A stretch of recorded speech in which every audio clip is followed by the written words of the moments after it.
Next. Selanjutnya akan dijelaskan oleh Suci.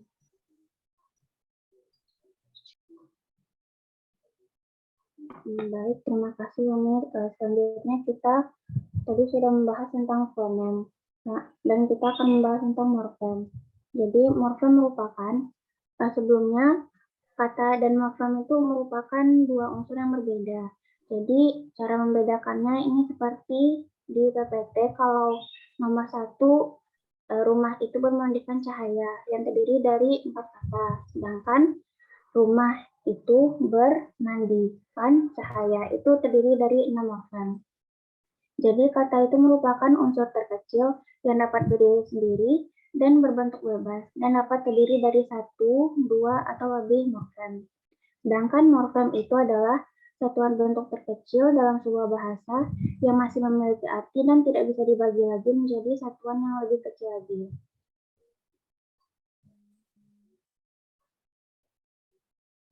Selanjutnya, pembagian morfem.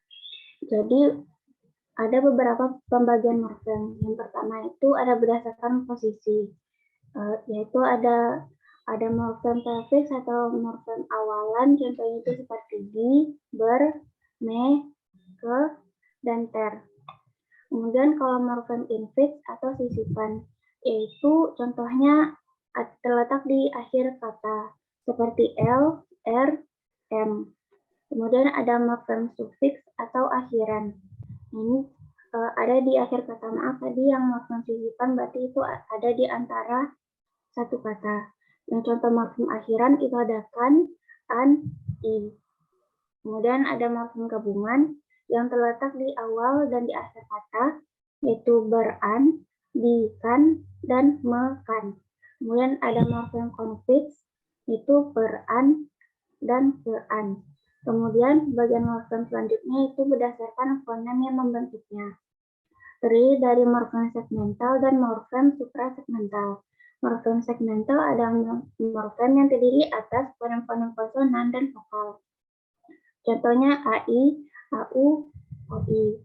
Kemudian morfem suprasegmental adalah morfem yang terlukis dari lagu atau lafal yang membedakan arti kata. Kemudian pembagian yang ketiga itu berdasarkan distribusinya. Ada morfem bebas dan ada morfem terikat. Morfem bebas ini adalah morfem yang terdiri dari kata yang bisa berdiri sendiri, yang dapat diucapkan sendiri dan dapat diletakkan dalam hubungan kalimat. Morfem bebas itu ada 1 suku kata, 2 suku kata, 3 suku kata, 4, 5, hingga 6. Contohnya bisa dilihat di PowerPoint. Sedangkan untuk morfem terikat yaitu morfem yang tidak bisa berdiri sendiri. Dia memerlukan ikatan dengan imbuhan dalam kata atau di dalam kalimat. Untuk keterikatan dalam imbuhan, contohnya itu bayang. Morfemnya berbayang, ber atau berbayangan. Kemudian untuk keterikatan dengan kata, itu contohnya adalah mete, jambu mete, terus sawit, kelapa sawit, dan gurau, senda gurau. Kemudian yang ketiga adalah kata. Jadi ada pembagian kata. Berdasarkan bentuknya, kata itu ada kata dasar, itu kata yang belum mendapatkan imbuhan atau kata yang ada di Kamus Besar Bahasa Indonesia. Kemudian ada kata jadian atau kata yang sudah mendapatkan imbuhan. Kemudian kata ulang, itu kata dasar atau jadian yang mengalami pengulangan. Kemudian kata berkritika yang ada di awal atau di akhir kata, dan kata majemuk, yaitu gabungan dari dua kata atau lebih yang menyatakan makna khusus atau mempunyai arti baru. Kemudian pembagian kata selanjutnya itu berdasarkan kebutuhan bahasa Indonesianya. Ada kata benda, contohnya itu ada kata benda konkret dan kata benda abstrak. Yang kata benda konkret yaitu seperti nama diri, nama jenis, nama zat, dan nama kumpulan. Sedangkan kata benda abstrak itu contohnya nama keadaan, nama pekerjaan, nama sifat, nama ukuran, dan nama pengertian. Selanjutnya ada kata kerja. Bentuknya itu dasar, kemudian dia berimbuhan, ulang, dan majemuk. Contohnya itu jalan, jalan-jalan, berjalan. Kemudian ada kata sifat. Kata sifat ini bentuknya dasar ulang terbentuk dari frasa, diambil dari kata serapan seperti baik, baik-baik, baik hati. Kemudian kata keterangan. Itu menerangkan kata yang bukan kata benda. Beberapa kata keterangan seperti waktu, tempat, modalitas atau cara, tekanan, sifat dan jumlah, dan bilangan. Kemudian kata depan sejati atau asli. Contohnya yaitu di, ke, dari. Kemudian di sini ada yang F-nya atau yaitu kata depan tak sejati atau tak asli. Seperti akan, demi, daripada, tentang, dan lain sebagainya.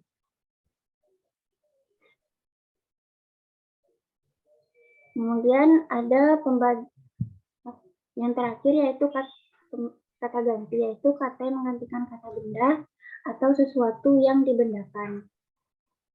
Selanjutnya tadi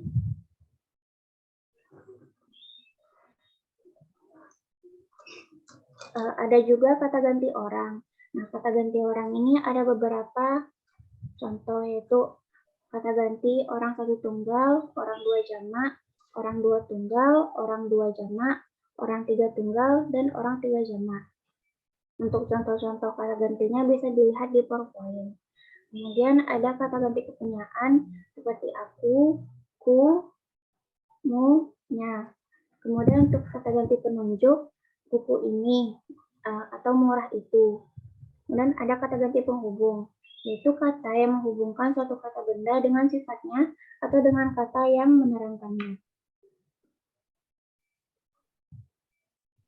Kemudian ada kata sandang, yaitu kata yang digunakan untuk menjadikan kata atau bagian kalimat yang bersifat kata benda, serta memberi ketentuan kepada kata benda. Contohnya itu si, sang, para, yang. Kemudian ada kata bilangan. Ada beberapa kata bilangan, yaitu kata bilangan utama yang terdiri dari angka-angka, kemudian kata bilangan tingkat yang biasanya ditulis dengan huruf dan ada awalannya kayak ke-1, ke-2. Kemudian kata bilangan tertentu, tak tentu, yang tidak pas berapa jumlahnya, seperti semua, beberapa, atau setiap. Kemudian kata bilangan kumpulan itu biasanya diawali oleh ber, seperti berdua. Kemudian kata bilangan, contohnya itu kayak sebilah pisau, berarti ada satu pisau dan lain sebagainya. Kemudian yang terakhir dari kata adalah kata sambung atau kata penghubung, yaitu kata yang menghubungkan dua dalam kalimat untuk menjadi satu kalimat yang utuh. Kemudian ada kata seru, yaitu kata seru yang berdiri sendiri, seperti wah, astagfirullah. Kemudian kata seru yang kedudukannya terpisah, seperti ah, hei. Kemudian kata seru yang mengikuti atau menyelinap di antara kalimat. Bukan, ampuni kami, ya Tuhan. Kemudian kata seru yang menyatakan luapan perasaan. Contohnya, aduh sakit, atau aduh cantiknya. Kemudian untuk penjelasan selanjutnya akan dijelaskan oleh Elsa. Baiklah, rasanya tidak usahlah, kita tinggalkan sajalah frasa ini, Suci. Sebenarnya fokus kita hari ini hanya masalah kata ya. Lanjut, mungkin kita langsung saja Anda masuk ke makna.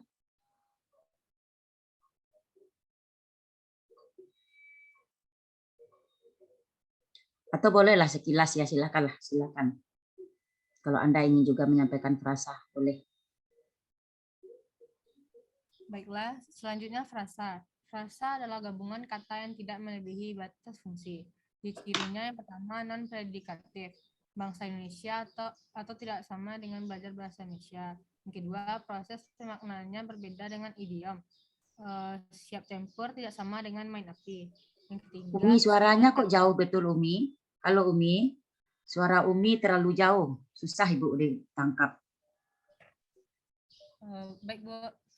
Yang ketiga, susunan kata yang berpola tetap sama dengan tidak bisa dibalik. Contohnya siap tempur tidak sama dengan tempur siap. Atau pada idiom kadang masih bisa dibalik. Contohnya tipis kuping kuping sama dengan kupis tipis. Kuping tipis. Selanjutnya, Ci.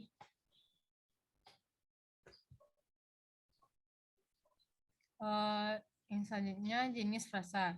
Yang pertama, frasa verbal, yaitu berintikan kata kerja. Contohnya asyik, belajar, rajin menabung, berpikir keras. Yang kedua, frasa adjektifal, yaitu berintikan kata sifat. Contohnya cantik sekali, tidak sombong, amat bersahaja. Yang ketiga, frasa adverbial, yaitu berintikan kata keterangan. Contohnya tidak selalu, seperti, bagaikan. Yang keempat, frasa nominal, yaitu berintikan kata benda. Contohnya meja kayu, emas batangan, penyakit menular. Yang kelima, frasa preposisional, yaitu salah satunya berupa kata depan. Contohnya di sini, kepada saya, untuk dia. Selanjutnya, makna dan perubahannya. Makna adalah hubungan antara bentuk bahasa dengan objek atau sesuatu hal yang diacunya. Yang pertama, makna leksikal atau makna denotasi, yaitu makna yang sudah tetap terkandung dalam sebuah kata. Contohnya, kuda sama dengan jenis binatang, pensil sama dengan alat tulis. Yang kedua, makna gramatikal, yaitu makna yang timbul akibat melekatnya morfem tambah morfem. Contoh, makan tambahan sama dengan sesuatu yang dimakan. Yang ketiga, makna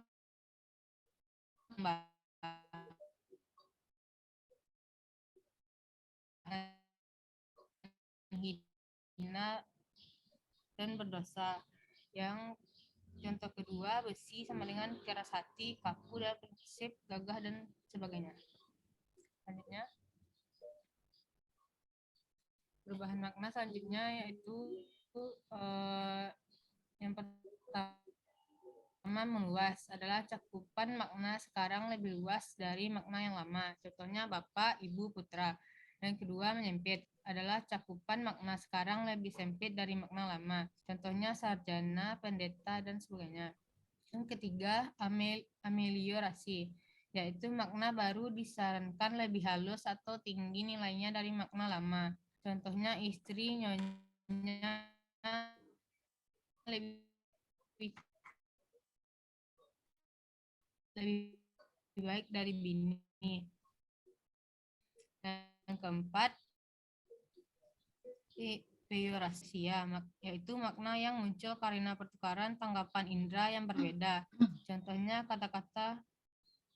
kata-katanya manis. Yang keenam, asosiasi, yaitu persamaan sifat antara makna baru dan lama. Contohnya agar lancar, beri saja di amplop. Sekian, saya kembalikan kepada Umi. Baik. Selesai? Cukup? Cukup, Bu. Oh, baik. Sebelum dibuka sesi presentasi, Ibu ingin konfirmasi dulu dengan kelompok 3, Elsa, Suci, dan Umi ya. Ini kejadiannya, Ibu kaget ini. Ini PPT Anda ini persis sama dengan kelas 36 yang kemarin siang presentasi, persis sama 98%. Kecuali nama-nama kelompoknya yang berbeda. Apakah ini faktor kebetulan? Ibu ingin jujur ya. Apakah kelompok 6 yang mengadop PPT kelompok anak biomedis, apakah sebaliknya? Ibu ingin konfirmasi itu dulu. Ibu kaget persis sama. Persis 98% sama. Kalau faktor kebetulan Ibu tidak mungkin, kurang yakin. Nah, coba Anda jujur, Nak. Apa yang terjadi? Apakah Anda berbagi dengan kelas lain, mungkin ada saudaranya, ada temannya, atau bagaimana? Karena jarang-jarang yang Ibu berjumpa hal seperti ini yang persis sama.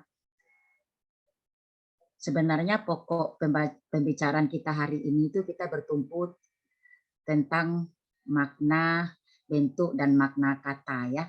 Bukan bentuk dan makna bahasa. Jadi berbeda itu. Kalau kita berbicara masalah bentuk dan makna bahasa, itu akan terberikan seluruh satuan kebahasaan mulai dari tataran fonem sampai ke tataran wacana. Nah, sementara ya Ibu minta judulnya sesuai dengan apa yang ada di dalam rincian mingguan kegiatan kita, yaitu bentuk dan makna. Jadi di awal kan Ibu sudah sampaikan juga bahasa itu terdiri atas 2 lapis, ada form, ada meaning ya. Ada bentuk, ada makna. Nah, kalau kita berbicara bentuk dan makna saja itu sangat luas. Makanya Ibu spesifikkan di sana bentuk dan makna kata. Artinya apa? Kita hanya bertumpu fokus kita kepada kata saja. Nah, makanya Ibu curiga ini mengapa persis sama antara kelompok 3 program studi biomedis dengan kelas 36 yang mahasiswanya terintegrasi, mungkin ada 10 fakultas di situ. Ibu ingin konfirmasi itu dulu. Silakan siapa yang mau menanggapi? Elsa, Suci, atau Umi? Apa yang terjadi, Umi? Sebenarnya kita nggak ada itu Bu, kerjasama sama kelompok 36 karena emang nggak kenal juga Bu. Terus kayaknya sumbernya itu sama Bu. Sumbernya itu sama. Mana sumbernya? Ibu tidak melihat sumber referensinya itu mana? Tidak ada kan di PPT Anda. Seolah-olah PPT ini adalah karya buah pikiran dari kelompok 3. Soalnya PPT-nya tidak ada referensinya, nah, tidak ada data perpustakaan. Nah, ini risikonya besar ini. Kalau kita mengadop, mengutip, atau meminjam, atau merujuk karya-karya orang, itu tentu kita harus sebutkan daftar kepustakaannya ya. Apakah itu ada 2 atau 3, ini seolah-olah ini kerja kelompok. Artinya pemikiran murni dari kelompok 3, yang idenya diambil dari pikiran Anda masing-masing. Karena Anda tidak mencantumkan referensi di sini. Ada nggak referensinya? Coba Ibu lihat. Umi? Ya, sebelumnya mohon maaf Bu, kami tidak mencantumkan referensi, tapi kami ada buat ini Bu. Iya, coba disebutkan referensinya dari mana.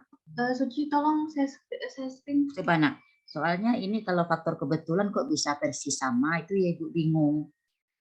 Biasanya yang sering mengadop itu kan anak-anak fakultas lain, dia mengadop kerja anak kedokteran. Tapi kalau sebaliknya dari fakultas kedokteran yang mengadop karya mahasiswa lain itu luar biasa. Itu terhina Ibu, bukan Anda yang terhina, Ibu jadi terhina.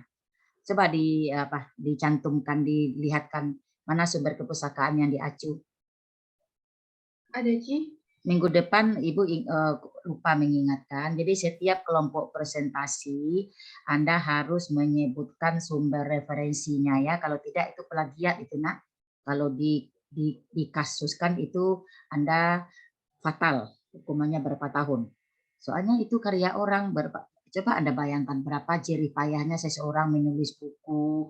Menulis buku itu 1 sampai 2 tahun itu belum clear. Karena soalnya Ibu punya pengalaman beberapa buku ya, yang kerjanya memang luar biasa. Tahu-tahu kita mengadop begitu saja tanpa menghargai bahwa kita sudah meminjam, sudah mengambil buah pikiran orang itu sebagai pertanggungjawaban ilmiah harus Anda tulis daftar kepustakaannya setelah PPT Anda itu harus wajib.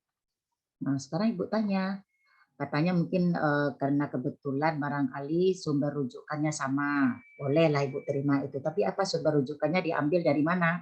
Buku siapa, judulnya siapa, terbitnya tahun berapa, itu harus kita clearkan dulu ya. Nanti Ibu ingin konfirmasi juga dengan kelas 36. Soalnya persis sama cara penyajiannya dan juga kesalahannya. Dia mulai menganalisis dari tataran fonem. Sebenarnya yang diminta itu judulnya kan bentuk dan makna kata. Kok melenceng dia sampai ke fonem, morfem, dan segala macam. Kalau kata itu sudah jelas satuan apa itu kata.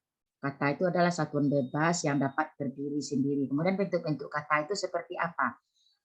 Tadi ada memang sebagian udah Anda sebutkan, tapi terlalu luas kajiannya nak sampai ke fonem, sampai ke morfem, sampai ke frasa. Padahal bungkus materi kita hari ini kan bentuk dan makna kata. Ya, tapi kalau Ibu minta bentuk dan makna bahasa, itu cakupannya memang dari tataran fonem, morfem, kata, frasa, klausa, kalimat, wacana, paragraf.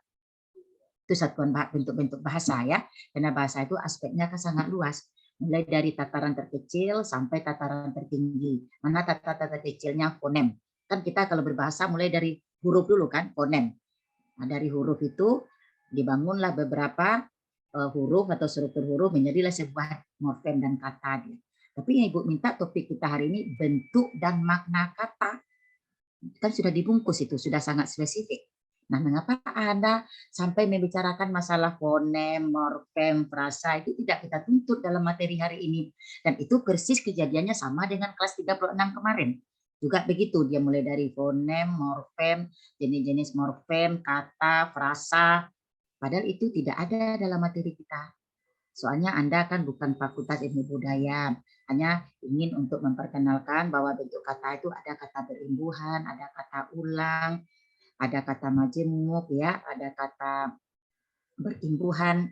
Kemudian masing-masing kata itu memiliki makna. Ada makna leksikal, ada makna gramatikal, ada makna kontekstual, ada makna denotasi, makna konotasi, makna referensial, makna non-referensial. Itu sebenarnya poin-poin penting yang makna yang diberikan untuk fakultas di luar program studi bahasa Indonesia, ya, tidak usah terlalu detail sampai ke mana-mana itu. Nah, itu makanya Ibu curiga kok bisa persis sama. Nah, sekarang Anda berdalih mungkin sumber referensinya sama. Nah, mana sumber referensinya? Mana dia sampai hari ini? Halo, catatkanlah sumber referensinya dari mana, Nak? Satu, Anda ambil dari mana? Sebentar, Bu. Uci, coba share screen yang Umi di grup. Sebentar dulu, Ibu ingin memastikan ini betul-betul diolah oleh kelompok 3, Umi, Suci, dan Elsa. Tidak Iya, ada, Bu. tidak Iya, Anda koordinasi dengan orang di luar Fakultas Biomedis, jujur saja ya. Kalau semakin jujur Anda semakin cepat selesai ya. Tapi kalau ada nanti pembohongan-pembohongan, Ibu tidak percaya ya. Itu konsekuensinya nanti ke nilai Anda. Tidak satupun Anda mendapat materi ini dari kelas lain. izin menjawab, Bu. Tidak, Bu. Ini, Bu, kami dapat sumbernya itu dari makalah yang dari UNAN juga, Bu. Umi boleh kirim linknya, Bu, di chat? Boleh. Yang penting bagi Ibu sumbernya jelas. Ini Bu konfirmasi. Ini apakah pikiran Anda bertiga saja betul-betul keluar dari pikiran Anda yang Anda sajikan ini? Gimana, Bu? Apakah yang Anda sajikan ini memang hasil pikiran Anda bertiga? Tidak Anda kutip, tidak Anda rujuk? Tidak Anda adopt dari buku-buku atau jurnal atau apa namanya? Kami ada dari makalah, Bu. Makalah siapa? Sebentar, Bu. Umi kirim ke chat, Bu. Makalah kok terlalu lengkap. Makalahnya makalah apa itu judul makalahnya, Umi? Ini, Bu. Udah. Coba buka sebentar. Uci, tolong buka, Ci. Bisa.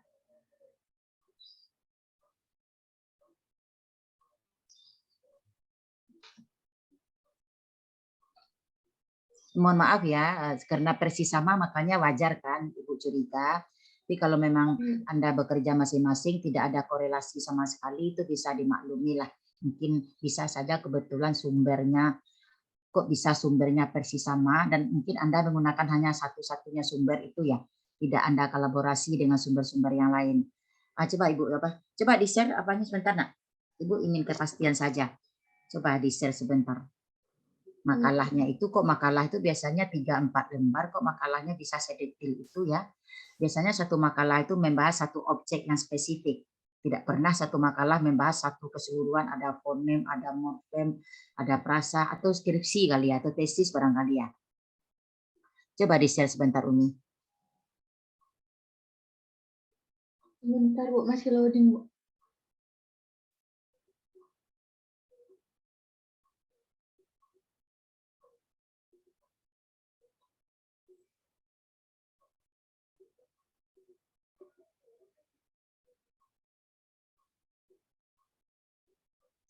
Izin menjawab, Bu. Kami referensinya dari sini, Bu.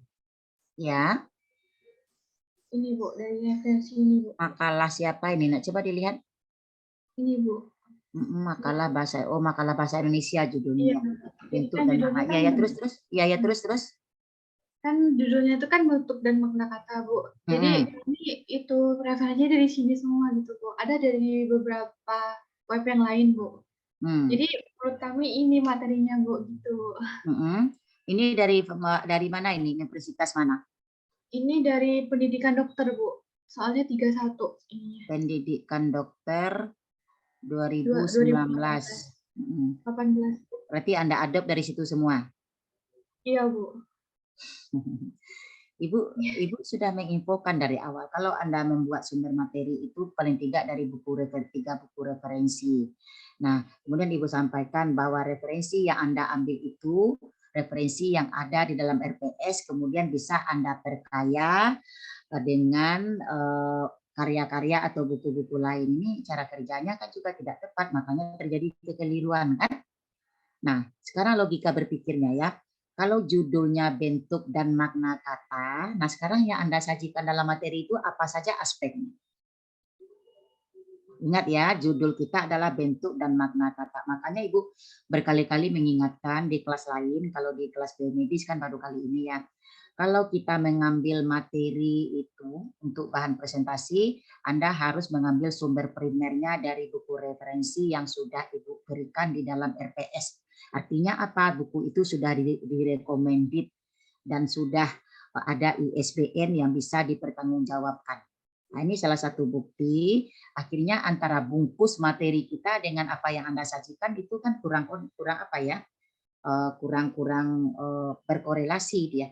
Yang kita minta fokus bentuk dan makna kata, sementara yang Anda berikan ada fonem, ada morfem, ada frasa. Nah, menurut Anda berkorelasi enggak dengan topik mingguan kita hari ini? Coba Anda jawab. Tapi kalau Anda fokus sebenarnya bentuk dan makna kata, Anda bisa banyak lebih menggali tentang kata dan makna itu. Sementara tentang katanya itu Anda berikan hanya secuil, sementara tentang fonem, morfem, frasa itu lebih luas cakupannya. Akhirnya apa? Yang sementara yang kita kejar hari ini itu kurang tercapai dia. Mengapa kurang tercapai? Karena materi Anda itu sangat kompleks. Sementara fokus kita hanya bentuk dan makna kata. Jadi yang akan Anda berikan itu seputar kata saja.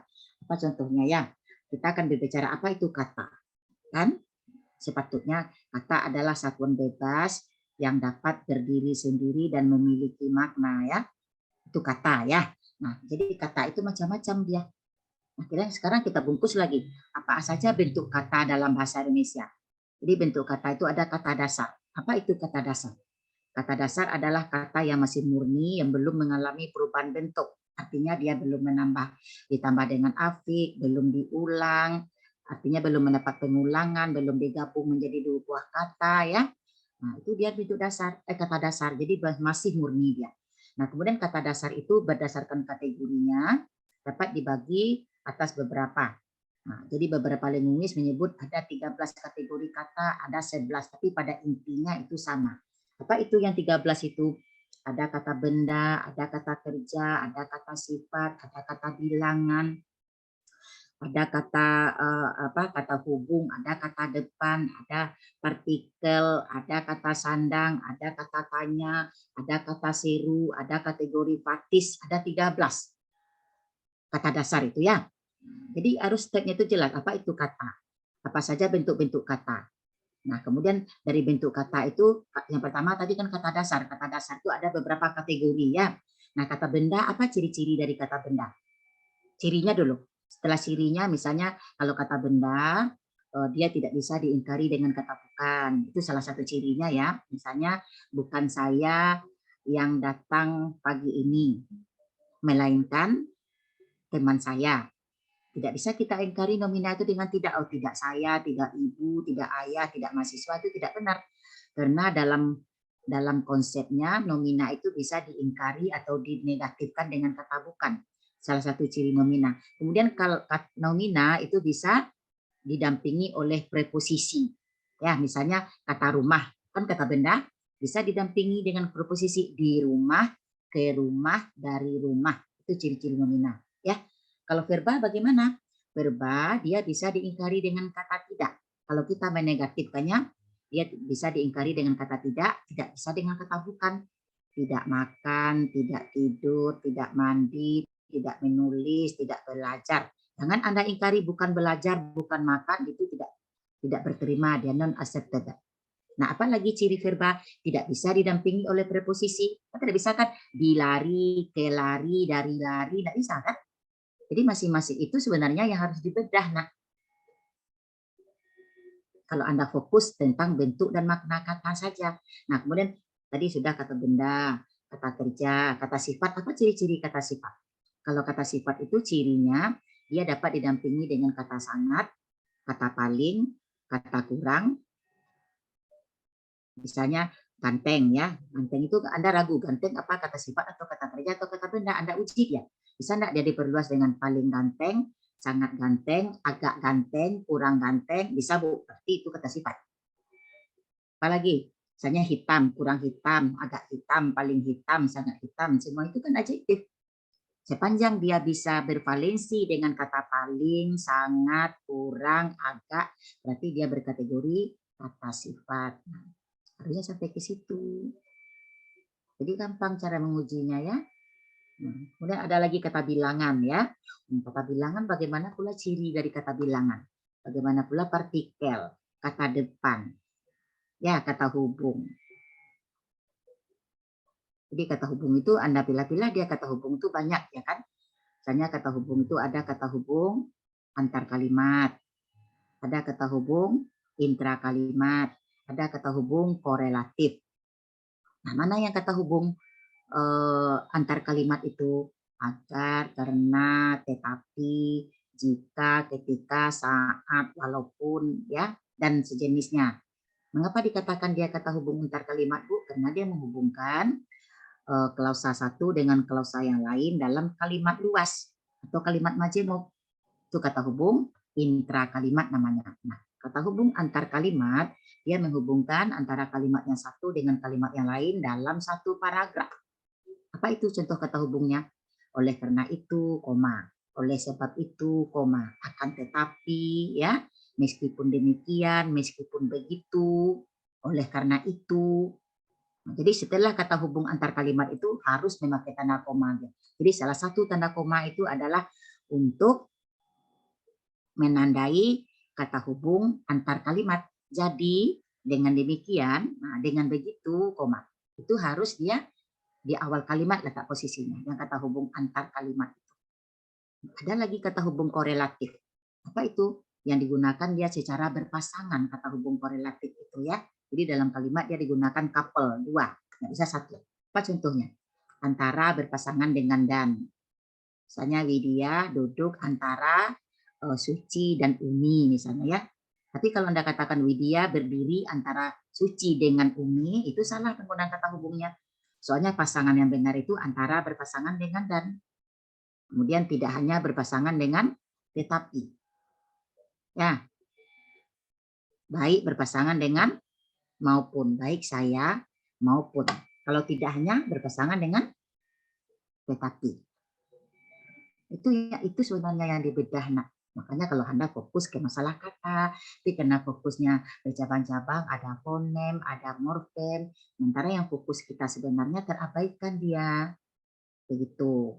Karena apa? Karena mencari sumber referensinya Anda adop dari makalah, bukan dari buku referensi.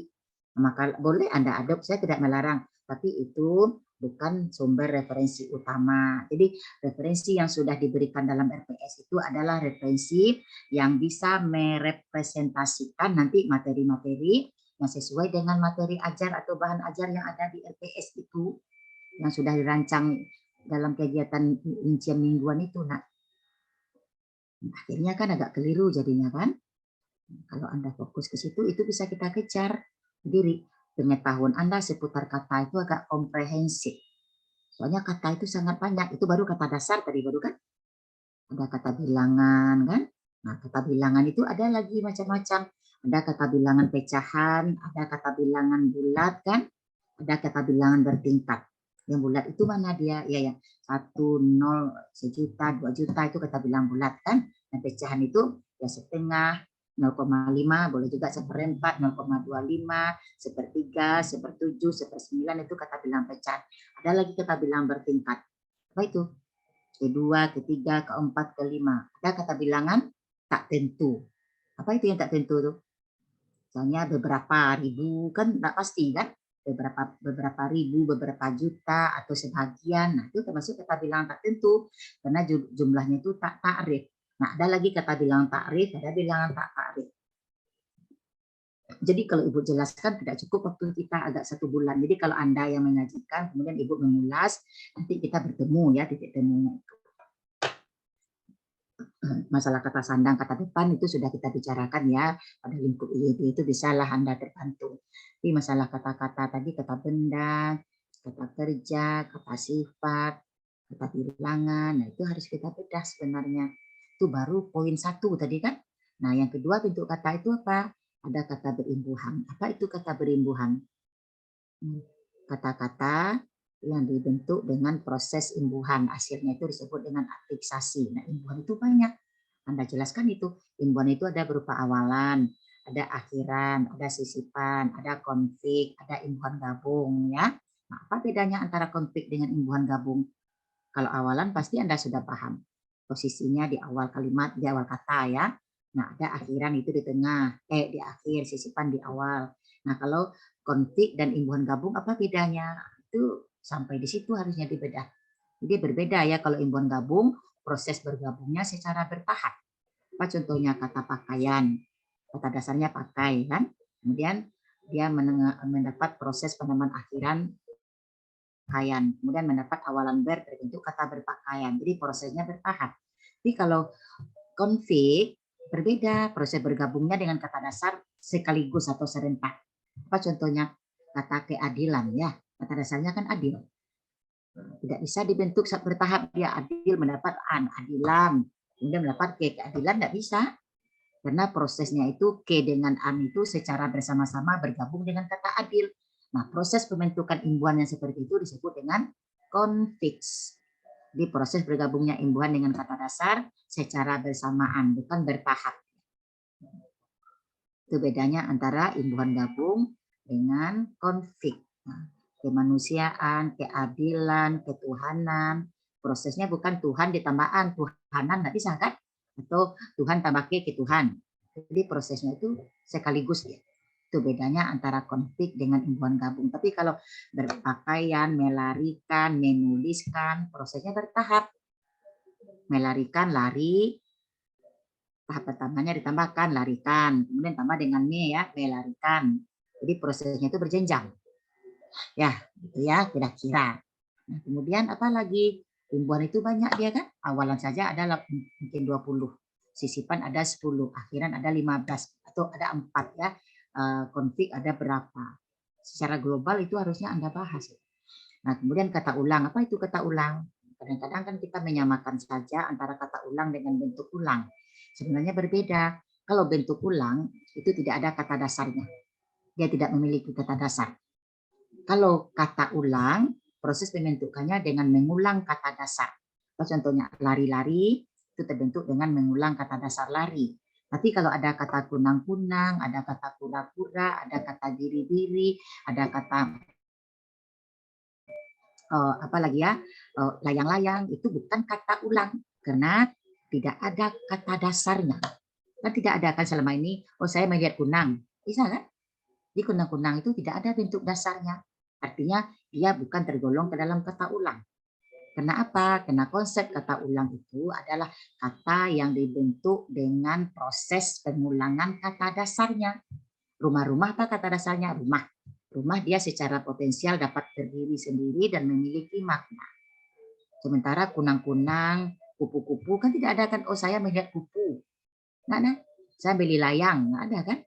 Jadi layang-layang itu sebenarnya kata dasar dia, bukan kata ulang, karena tidak ada bentuk dasarnya yang diulang.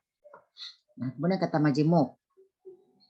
Ya, kata majemuk itu apa? Gabungan 2 buah kata atau lebih yang menghasilkan kata-kata baru ya. Nah, kata majemuk itu juga ada beberapa segmennya. Ada kata majemuk yang idiomatis, ada kata majemuk yang non-idiomatis. Kata majemuk yang idiomatis itu adalah gabungan 2 buah kata yang tidak ada lagi perkalian makna dengan unsur-unsur pembentuk. Apa contohnya ya? Angkat topi misalnya ya, banting tulang, buah bibir, atau buah tangan. Kan bukan buah tangan itu kan bukan tangan yang berbuah kan? Tidak ada hubungan perkalian maknanya antara buah dengan tangan. Buah tangan itu apa? Cenderamata kan? Atau oleh-oleh. Itu disebut idiom. Apa itu idiom? Gabungan dua buah kata yang tidak ada lagi pertalian makna antar unsur-unsur pembentuk. Kan tidak ada kan? Panjang tangan misalnya kan, panjang tangan itu apakah suka menolong? Ringan tangan, panjang tangan itu suka mencuri ya. Kalau ringan tangan suka membantu. Nah, konstruksi seperti itu disebut dengan idiom. Ya, gabungan dua buah kata, tapi pertalian maknanya tidak ada sama sekali dari atas unsur-unsur yang membentuk. Tapi kalau kata majemuk itu masih ada. Misalnya rumah sakit, ya, rumah sakit, meja makan, ruang tamu, itu masih ada. Itu disebut konstruksi seperti itu kata majemuk. Itu harusnya itu yang dibedakan. Nah, begitu juga kan kita masuk lagi ke makna. Jadi makna itu memang sangat kompleks, tapi untuk mahasiswa di luar non bahasa Indonesia cukup dia mengetahui makna leksikal dan makna gramatikal. Kemudian makna referensial dan makna non referensial, ya, makna denotatif, makna konotatif, makna menyempit, makna meluas. Itu cukup beberapa biner-biner itu cukup Anda ketahui, tidak usahlah terlalu jauh benar. Apalagi tentang fonem, maupun nanti Anda jenuh ya, anak kedokteran belajar fonem. Sebenarnya bagus. Tidak ada masalah Anda mengkaji itu. Hanya saja apa yang kita kejar hari ini akhirnya tereliminasi dia. Karena apa? Karena fokusnya itu terlalu banyak.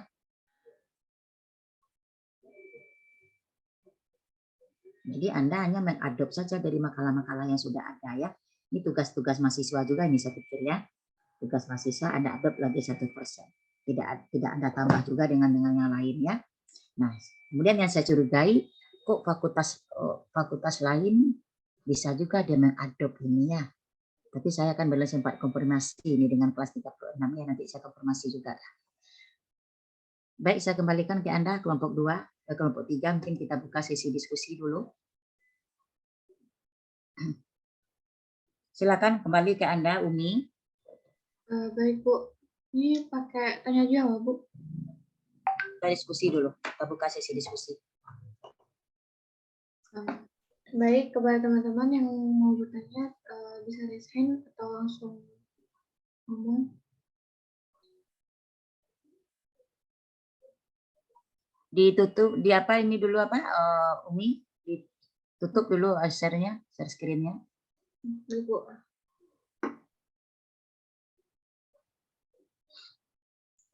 Oke, nanti diperbaiki ya, PPT Anda diperbaiki.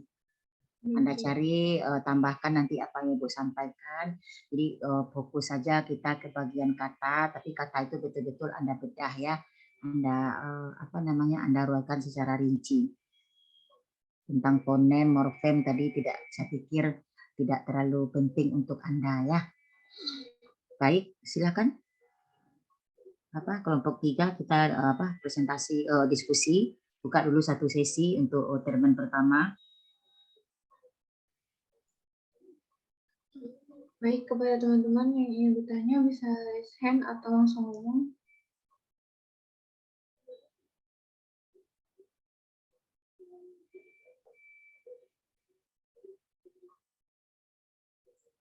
Tidak ada yang bertanya.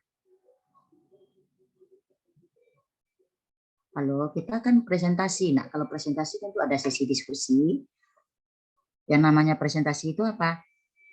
Menyajikan suatu pokok permasalahan untuk mencarikan kelengkapan atau kesempurnaan dari objek-objek atau materi yang disajikan itu. Nah, yang menyempurnakannya apa? Forum diskusi. Jadi ada di situ interaktif antara audien dengan penyaji ya. Ini kan sama dengan kita berseminar. Andai kan ini kita berseminar. Seminar itu kan pasti ada sesi diskusi kan?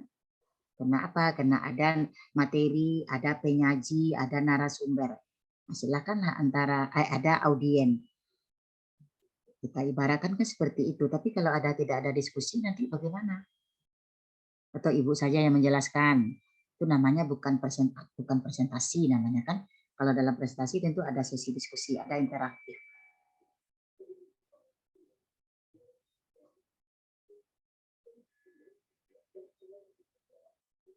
Jadi dalam mata kuliah ini kan diharapkan Anda memiliki kompetensi, Anda memiliki kemampuan dan terampil memahami konsep-konsep kata, bentuk-bentuk kata, dan mengaplikasikannya dengan baik ya. Jadi setiap minggu itu sebenarnya ada capaian pembelajaran yang harus kita capai. Jadi kuliah itu kita kan ada CPL, ada CPMK. Apa itu CPMK? Capaian mata kuliah. Nah, kalau hari ini materi kita tentang bentuk dan makna kata, itu apa capaiannya? Anda mampu dan terampil memahami konsep-konsep kata dengan baik, mampu dan terampil menjelaskan konsep-konsep tentang bentuk-bentuk kata dan mengaplikasikannya, kemudian mampu memahami macam-macam makna kata.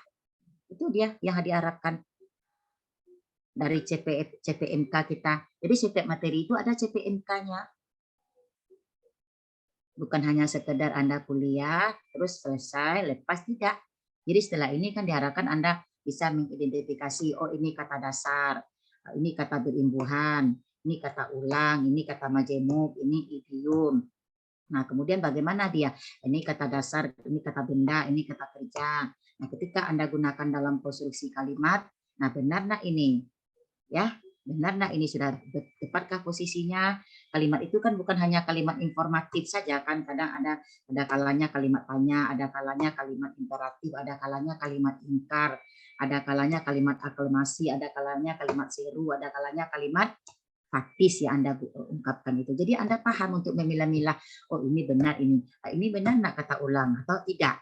Kan seperti contoh yang Bu berikan, itu selama ini persepsi Anda kunang-kunang, ramah-ramah, biri-biri. Tapi kalau hari ini Anda paham apa itu konsep dari kata ulang, Anda bisa mengidentifikasi, oh ini bukan kata ulang.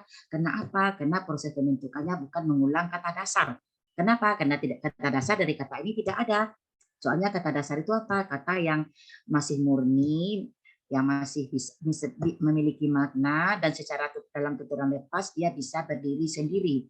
Sementara kata ini tidak bisa. Kata semu, kata layang, kata kunang tidak bisa berdiri sendiri dalam tuturan lepas. Tapi ini bukan kata ulang. Kan ada ilmunya kan yang Anda peroleh.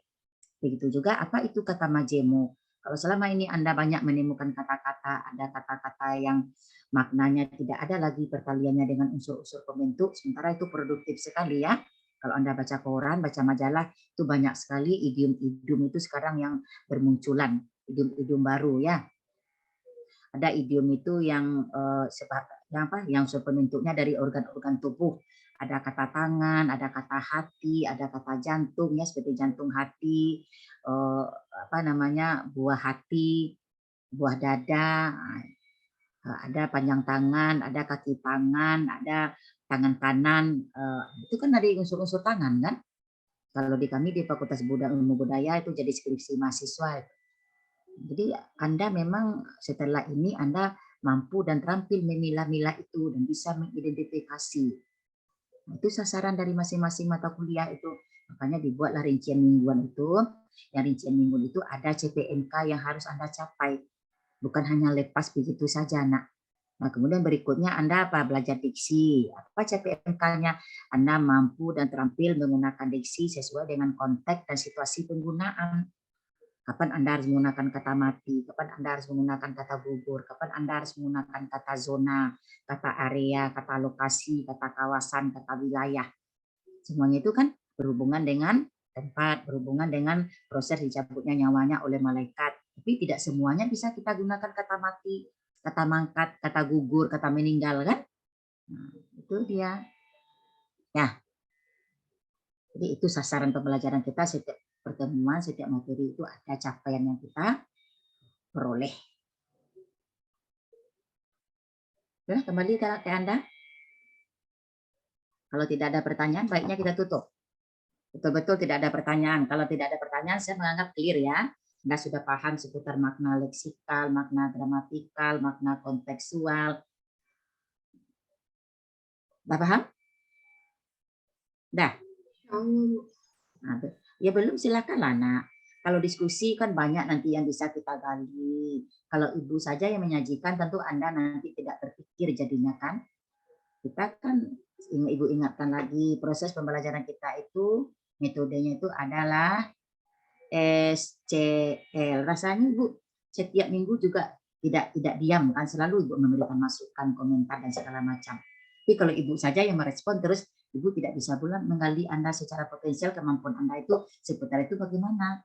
Makanya setiap ini nanti laporan bacaan ya.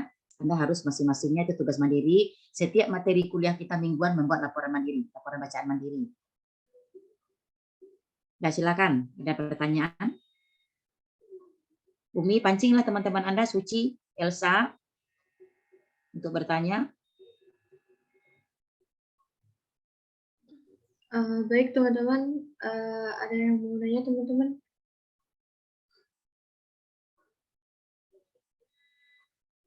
Atau belum paham sama sekali ya? Atau saya sebutkan namanya satu persatu nak yang saya suruh bertanya? Izin Bu, udah ada yang... Ya baik. Silakan kepada Lisa.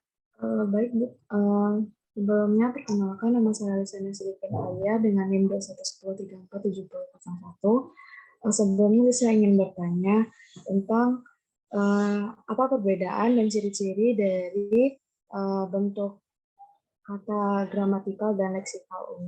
Mungkin itu aja dari Lisa. Apa perbedaan antara makna leksikal dengan makna gramatikal ya? Baik. Mungkin ada tambahan sedikit Bu, ciri-ciri dan contohnya. Ciri-ciri dan contohnya. Itu pertanyaan pertama ya. Kemudian berikutnya. Baik, terima kasih kepada Ibu dan Umi.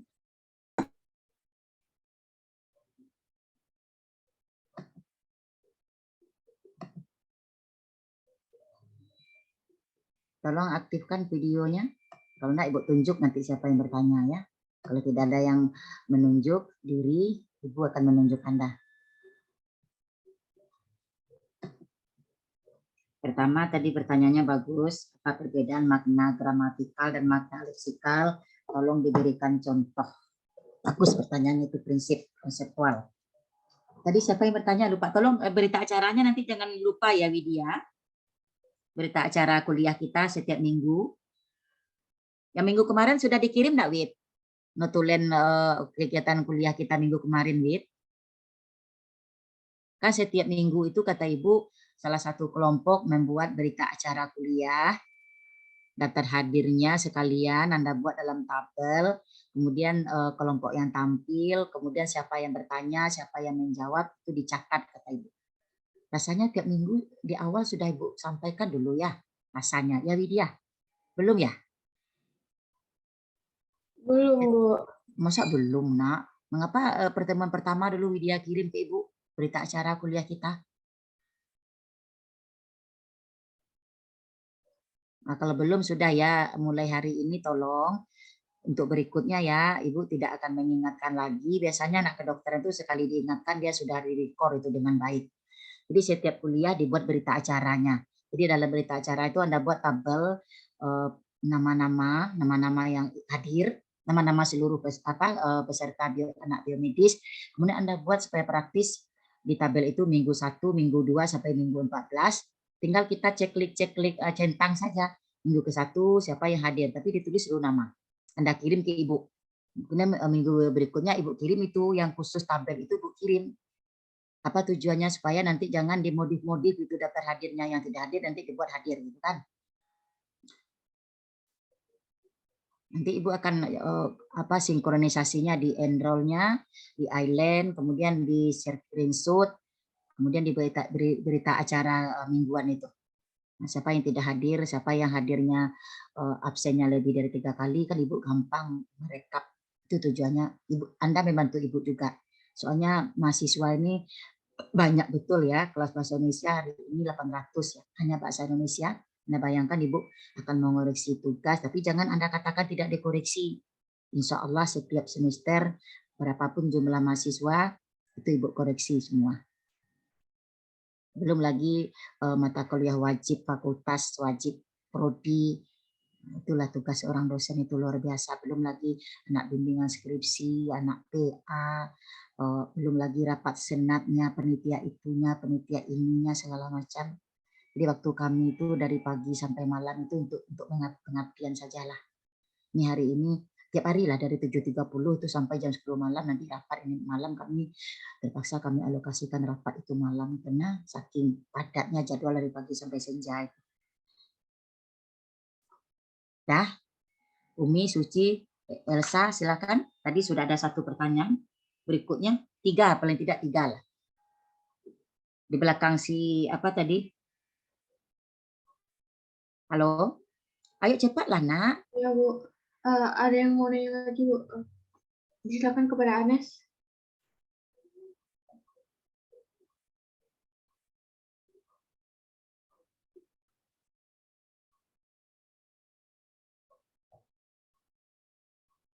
Halo, Anes.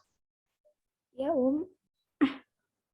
Silakan, Agnes ya, Agnes Putri.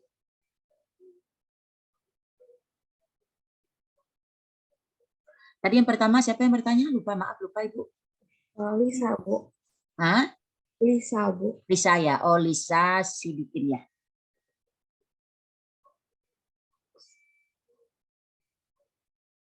Ya silakan Agnes.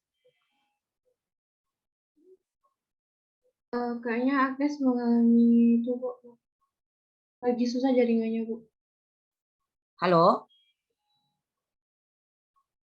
Ayo Umi, Agnesnya mana Umi?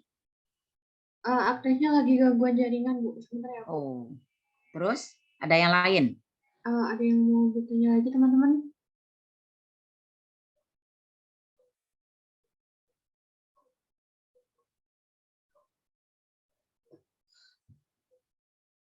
Bu, atau Umi jawab dulu pertanyaan yang Lisa tadi, Bu? Ya boleh, boleh, boleh. Siapa yang menjawab? Suci, boleh Suci?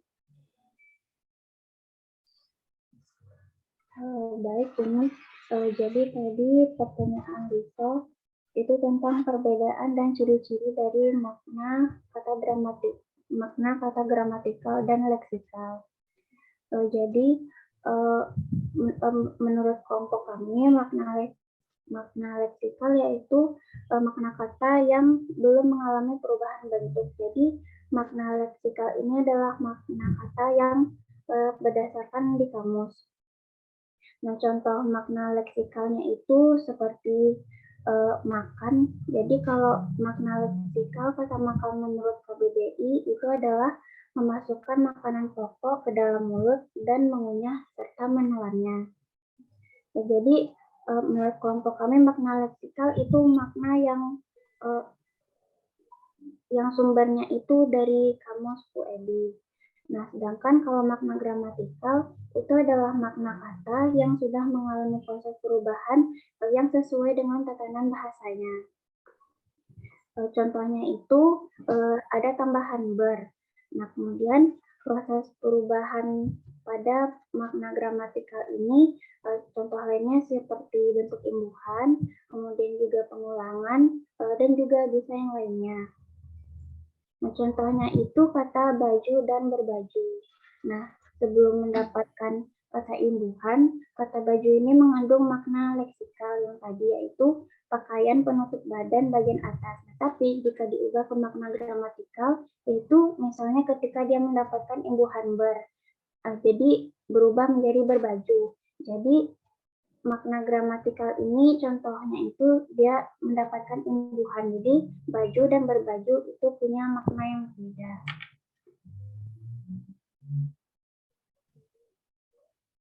Mungkin dari teman-teman ada tambahan. Baik, kembalikan ke Agnes, Umi. Agnes, bagaimana Agnes? Tadi nanya Lisa, Bu. Gimana Lisa?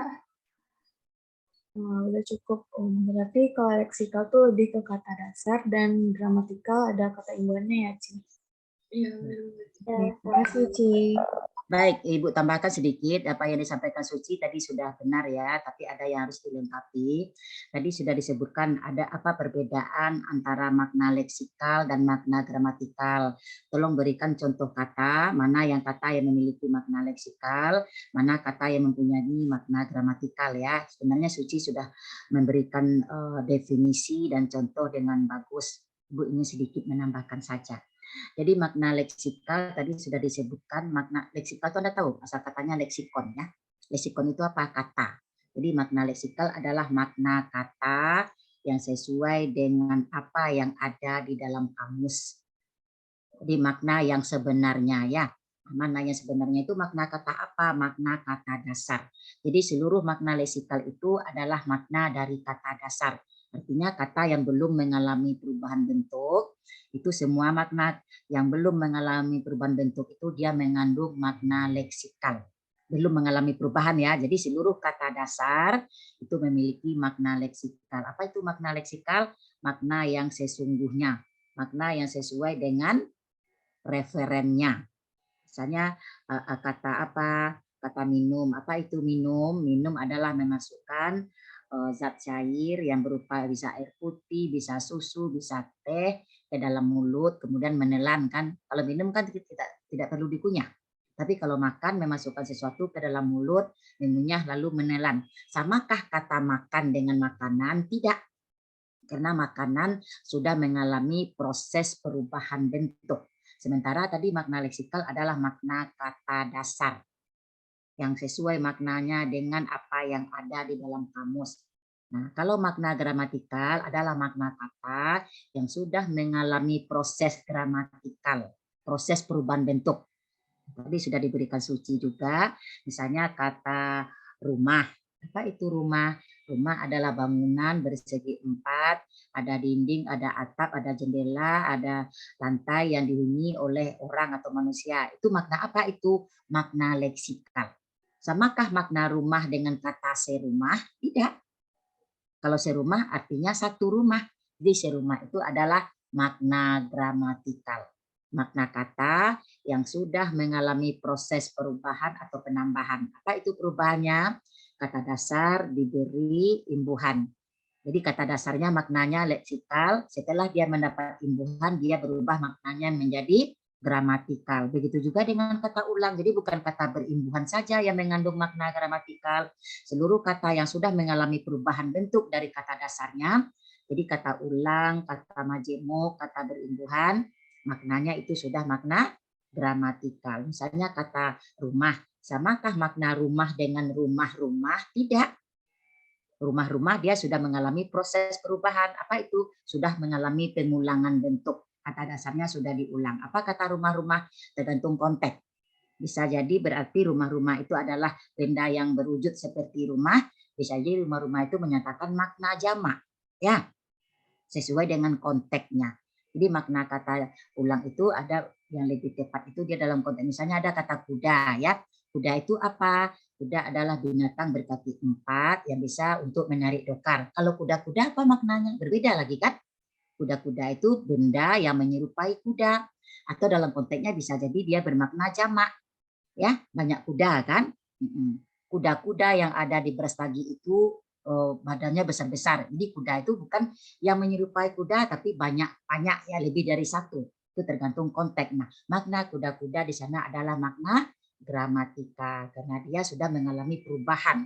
Apa itu perubahannya? Sudah berupa kata ulang, bukan lagi merupakan kata dasar.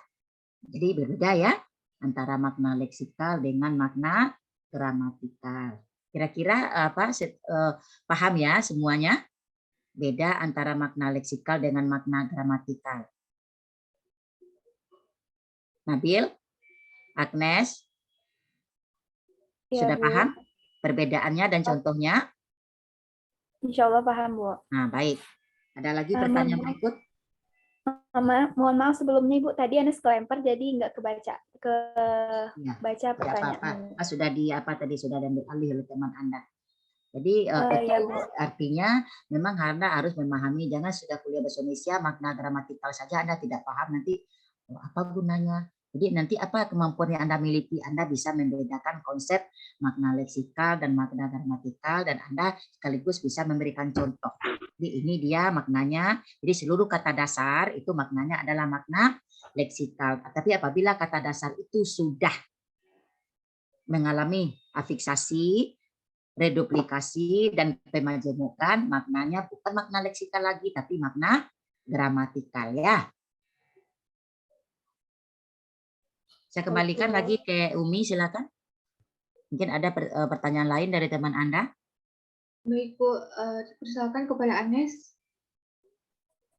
Terima kasih sebelumnya kepada Umi. Jadi pertanyaan Anda tadi kan Ibu Suci dan Ibu juga telah menjelaskan mengenai tentang perbedaan antara gramatikal dan leksikal tersebut.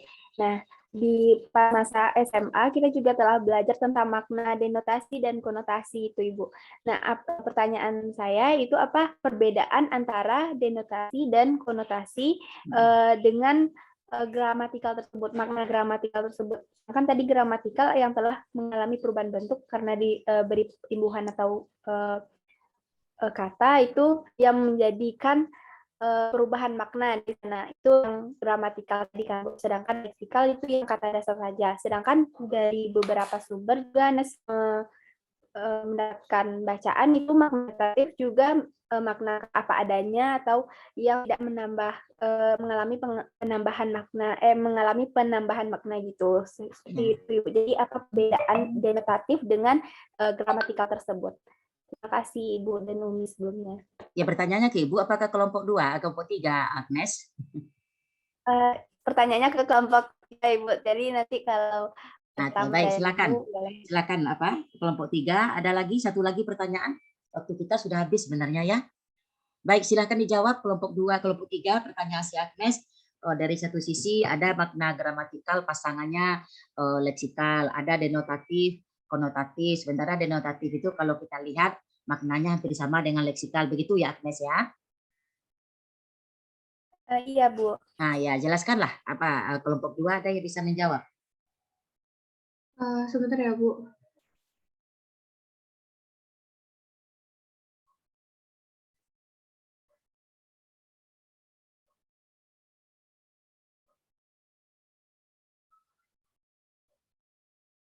Daftar hadirnya tolong di-enroll ya nak ya, sambil nyambi tolong di-enroll daftar hadir. Ibu sudah enroll tadi di Island. Ini screenshot kita juga belum diambil.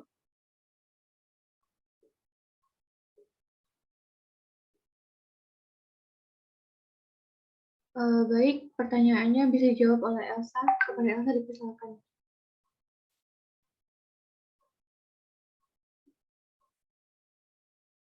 Baik, Elsa izin menjawab.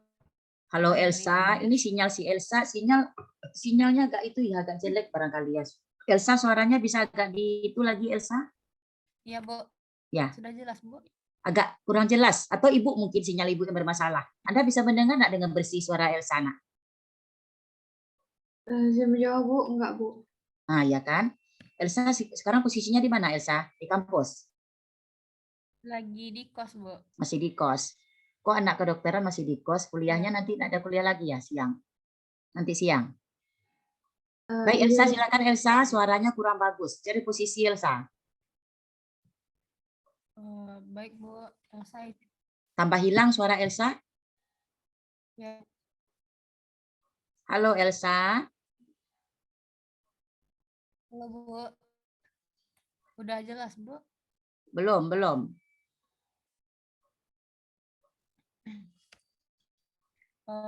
Sekarang udah jelas Bu.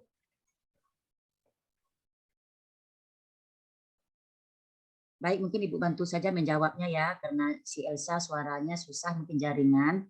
Jadi tadi benar yang ditanyakan, ada benarnya yang ditanyakan Agnes. Kalau kita lihat dari dari kasat mata, makna denotatif itu ada kesamaannya dengan makna leksikal.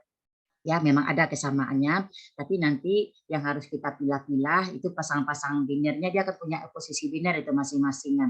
Makna leksikal, makna referensial, makna denotatif itu hampir sama ya, hampir sama. Tapi yang jelas dari pasang-pasangannya itu dia ada perbedaan dengan pasangan. Kalau istilah leksikal pasangannya gramatikal. Sebentar ya, kalau denotatif pasangannya konotatif, kalau referensial pasangannya non-referensial. Jadi nanti Anda menyiginya dari segi kacamata Anda, apa yang Anda segi? Apakah Anda meninjaunya dari pasangan oposisi binernya? Sebenarnya denotatif, catat denotatif, leksikal, makna referensial itu hampir sama. Hanya saja konteks-konteksnya nanti yang membedakan ya. Jadi kalau makna referensial itu apa? Makna yang sesuai dengan referen. Ya, ingat makna referensial adalah makna yang sesuai dengan referen. Kalau makna leksikal adalah makna kata yang sesuai dalam apa yang ada dalam kamus. Kalau makna denotatif adalah makna yang sebenarnya. Jadi ujung-ujungnya ketiga-tiganya sama, tapi istilahnya saja yang berbeda ya. Kalau makna referensial, makna kata yang ada referennya. Misalnya kata baju ada enggak referennya? Ada. Kata rumah ada enggak referennya? Ada.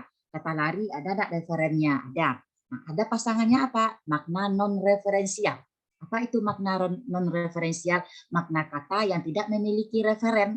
Tidak ada acuannya. Apa itu? Di misalnya. Jadi seluruh kata depan, kata hubung, partikel, kata sandang itu tidak memiliki referen, tidak ada acuannya, tidak bisa Anda cari acuan. Misalnya di, apa acuan dari di? Tidak ada. Tapi kalau dia sudah berada dalam konstruksi gabungan, baru dia di depan, di atas itu baru ada maknanya. Tapi kalau di, saya ke, misalnya saya dari. Nah, kata-kata seperti itu mempunyai apa namanya? Maknanya adalah makna non referensial, tidak ada acuan. Nah, nanti kita sampai ke apa ya, ke denotatif. Nah, kemudian makna denotatif itu apa? Makna yang sebenarnya, tidak makna kias. Sementara makna konotatif apa? Makna kias. Jadi pasangannya denotatif adalah makna yang sebenarnya, referensial adalah makna yang kata yang ada referennya, leksikal adalah makna kata yang sesuai dengan apa yang ada di dalam tertera di dalam kamus. Nah, kalau kita kaji tiga-tiga itu sama sebenarnya, tujuannya itu sama ya. Memang benar kata Agnes. Hanya saja istilah-istilahnya itu berbeda ya. Jadi itu gunanya kita berdiskusi. Kadang-kadang ada beberapa istilah yang mengacu kepada satu konsep. Nah, itu dia kan kembali kita tadi konsep arbitrer. Ada kata ibu, ada kata ama, ada kata biai, ada kata mandeh. Kan berbeda-beda itu kan istilahnya. Nah, ada kata bundo, ada kata boknyokap, ada kata mazer, ada kata umi. Bentuk-bentuknya berbeda, tapi secara konsep dia sama. Tapi kapan digunakan kapan digunakan tergantung dari konvensi masyarakat. Jadi Anda belajar itu sebenarnya dari awal itu kaitannya nanti ada itu. Apa itu konsep bahasa kan? Kalau kita kembali ke konsep bahasa bersua juga dia dengan istilah denotatif, leksikal, referen, itu beda-beda tipis. Kemudian apa itu makna konotatif? Mana yang makna kias? Artinya maknanya tidak sesuai dengan katanya. Itu tergantung dari struktur atau konteks kalimatnya. Misalnya ya, Pak Amir atau Ibu Tuti memetik bunga di kebun misalnya ya. Nah, bunga di sana menurut Anda apakah makna yang sebenarnya? Ibu Tuti memetik bunga di kebun. Apa bunga yang di sana artinya menurut Anda maknanya konotatif apa denotatif? Ada kemudian contoh berikutnya pembanding anak Ibu Tuti bunga di kampungnya. Samakah makna kata bunga pada konteks kalimat 2 dengan konteks kalimat 1? Beda, Bu. Berbeda. Mengapa berbeda? Apa perbedaannya? Kalau kalimat kedua itu lebih ke kiasnya, Bu. Kalau ya. Jadi dalam konteks itulah digunakan istilahnya ada makna denotatif, ada makna konotatif. Jadi pembandingnya itu ya, makanya berbeda-beda istilah yang digunakan. Jadi makna denotatif adalah makna yang sebenarnya, tidak ada kias di sana, tidak ada maksud lain-lain di sana. Sementara makna konotatif itu adalah makna yang kias, yang tidak berdasarkan makna kata yang sesungguhnya. Nah, begitu juga misalnya kata tikus-tikus. Di depan rumah saya, misalnya di depan got rumah saya, di depan rumah saya ada got, banyak tikus-tikus di sana. Nah, kemudian ada pada konteks lain, tikus-tikus di pelabuhan Teluk Bayur itu bergentayangan. Nah, itu berbeda itu maknanya. Nah, tikus-tikus di pelabuhan itu artinya para koruptor di sana. Itu maknanya sudah makna konotatif atau bukan makna yang sebenarnya, tapi makna kias. Kira-kira bisa paham? Halo? Bisa, Bu. Paham ya? Bisa membedakan makna referensial, makna non-referensial, makna denotasi, makna konotasi, makna leksikal, makna gramatikal, ada lagi makna kontekstual. Jadi makna kontekstual itu makna yang sesuai dengan konteks. Sesuai dengan konteksnya. Ya, ada kata jatuh, ada kata jatuh cinta, ada kata jatuh bangun, ada jatuh asap ya. Itu berbeda-beda itu sesuai dengan konteks. Jatuh bangun apa maknanya? Kan jatuh juga kan, kalau jatuh itu kan proses bergeraknya benda dari atas ke bawah itu jatuh, itu makna leksikalnya. Tapi makna kontekstualnya kalau jatuh bangun, jatuh asap itu berbeda lagi. Mengapa berbeda? Karena maknanya sudah sangat ditentukan oleh konteks kalimatnya. Jatuh bangun artinya apa? Bersusah payah kan? Jatuh bangun dia membesarkan anaknya sampai menguliahkan anaknya di Fakultas Kedokteran. Alhamdulillah sekarang sudah berhasil. Jatuh bangun itu artinya bersusah payah kan? Atau contoh lain, perusahaan ayahnya sekarang sedang jatuh papai. Anda bayangkan papai kalau jatuh ke pasir dia bisa diselamatkan lagi, sudah bercampur aduk kan, tidak bisa lagi digunakan. Itu artinya apa? Bangkrut atau kolek. Itu namanya makna kontekstual. Atau anak itu sekarang lagi sedang jatuh asap. Kalau asap dia biasanya ke bawah, jatuhnya ke atas, membubungnya kan ke atas. Jadi artinya itu sedang berjaya kan, sedang berjaya. Itu maknanya namanya makna kontekstual. Ya, jatuh bangun, jatuh asap, jatuh papai. Itu kata jatuh. Ada lagi kata-kata yang lain yang sesuai dengan konteksnya. Masuk dia idiom tadi, misalnya anak ibu itu menjadi buah bibir di kampungnya sekarang. Buah bibir itu apa artinya? Objek pembicaraan orang kan, menjadi objek pembicaraan orang lain, mungkin karena perangainya atau karena apanya. Nah itu disebut dengan makna kontekstual. Angkat topi dan mencari, kalau bahasa Minang angkat topi dan mencari perangai pajaka. Angkat topi itu apa maknanya? Bisa salut, bisa kesal, tergantung dari konteksnya. Jadi makna sebenarnya makna yang sesungguhnya itu memang dalam konteks kalimat itu dia pasti bisa dia kita tebak. Tapi dalam konteks kita agak bingung juga. Kalau di luar konteks kadang-kadang susah kita meraba-raba ya. Itu disebut makna kontekstual ya. Saya pikir cukup ya karena waktu kita sudah pukul, nanti Anda ada kuliah lagi 9 berapa sekarang nak? 9.40 ya? Halo? Iya. Ya. Jadi tolong di apa lagi kelompok 3 PPT-nya disempurnakan, diperbaiki ya nak ya. Nah, ada makna tadi, ada makna referensial, ada makna non referensial, Anda sudah paham ya. Jadi seluruh kata depan, kata hubung, kan dia dalam tuturan lepas tidak dapat berdiri sendiri, dia tidak memiliki referen memang kemanapun Anda acu tidak ada makna di itu. Di, ke, dari, dan karena ya, jika, walaupun dia baru akan bermakna setelah dia berada dalam struktur kalimat. Baik, saya kembalikan lagi kepada kelompok 3, Umi, Elsa. Baik, terima kasih kepada Ibu. Agnes, gimana jawabannya dari Ibu? Udah puas?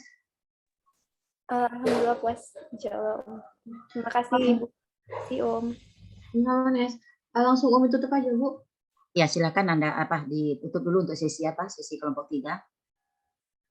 Baik, terima kasih kepada teman-teman dan Ibu. Sebelumnya kami mohon maaf kepada Ibu dan teman-teman karena materinya tidak mencakupi. Kami akan segera memperbaikinya. Sebelumnya terima kasih kepada teman-teman. Kami akhiri dengan wassalamualaikum warahmatullahi wabarakatuh. Waalaikumsalam warahmatullahi wabarakatuh. Apapun itu kita apresiasi ya untuk kelompok 3 karena dia sudah walau bagaimanapun sudah menyajikan materi dan sudah mempresentasikannya, saya pikir pasti bermanfaat bagi kita semua ya. Paling tidak untuk menambah wawasan Anda di bidang bentuk dan makna kata. Yang penting intinya bentuk-bentuk kata itu harus Anda cermati dengan baik. Tadi ada 3 ya. Ada bentuk dasar, ada bentuk perimbuhan, ada bentuk ulang, ada bentuk majemuk. Nah, kemudian dari segi Anda rinci lagi dengan baik nanti apa itu kata dasar, apa saja kategorinya. Tadi sudah ada sebenarnya dalam PPT Anda. Ada kata benda konkret, ada kata benda abstrak ya, ada kata kerja aktif, ada kata kerja pasif, ada kata kerja transitif, ada intransitif, ada lagi ergatif, banyak sudah ada. Anda tinggal lagi mengurangi yang tidak perlu dan melengkapi apa yang kurang tadi ya Pak ya, Elsa, Suci, dan Umi. Baik, kita akhiri kuliah ini. Mudah-mudahan apa yang kita diskusikan hari ini bisa menambah dan memperjelas materi kita hari ini sehubungan dengan bentuk dan makna kata dan sebagai pedoman juga untuk kelompok 3 untuk menyempurnakannya nanti ya. Nah, jangan lupa tugas pribadi Anda, tugas mandiri tentang bentuk dan makna kata juga Anda masing-masingnya melaporkan, membuat laporan bacaan seputar bentuk dan makna kata itu supaya apa? Supaya Anda nanti ketika kita mau ujian Anda tinggal mereview saja sedikit. Tapi kalau Anda betul-betul hanya menyimak saja, tidak mengerjakan, nanti tentu pasti pemerolehannya lebih agak berbeda ya. Itu saja dari Ibu, banyak maaf. Billahi taufiq wal hidayah. Assalamualaikum warahmatullahi wabarakatuh. Waalaikumsalam warahmatullahi wabarakatuh. Terima kasih, Bu. Ya, sama-sama. Daftar hadirnya sudah bisa di-enroll enggak, Mak? Sudah? Sudah, baik. Ya, Ibu Liv ya, karena ada lagi juga pertemuan ini pukul 10. Baik, ya. Semangat ya. Minggu depan, ingat minggu depan tugasnya tolong dicari bukunya yang ada di dalam buku acuan kita ya, dan boleh Anda perkaya. Ibu tidak menafikan bahwa sistem teknologi sekarang kan Anda bisa mencari di Google. Ibu tidak melarang, tapi tetap acuan sumber primer Anda supaya terarah, maksud Ibu itu buku yang ada di referensi. Baik, itu saja, Bu Liv.